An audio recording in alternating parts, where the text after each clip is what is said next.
एक दिन थियो जब ऊ मेरो संसार थियो। उसको मुस्कान मेरो बिहान थियो। उसका शब्दहरूले मेरो रात सुनसुम्याउँथे। तर के थाहा थियो त्यो मुस्कान एक दिन अर्कैका लागि हुनेछ। टुट्नु सजिलो थिएन। रातभर रुने दिन, एक्लोपनले किस्ने बिहान। म आफ्नै अनुहार हेर्न डराउँथे किनभने म बाँचिरहेको थिएँ तर भित्र म मरेको थिएँ।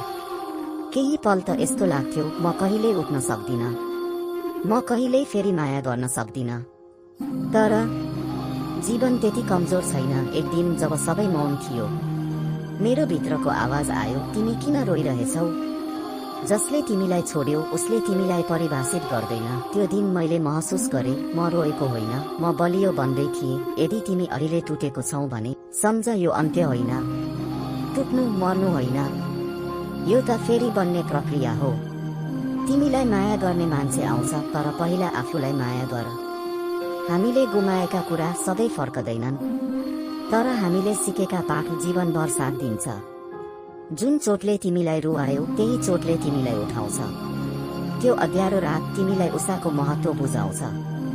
जीवनमा कहिलेकाहीँ यस्तो चोट लाग्छ जुन नदेखिन्छ, न बताउन सकिन्छ। माया साँचो थियो तर भाग्य झुटो पर्यो।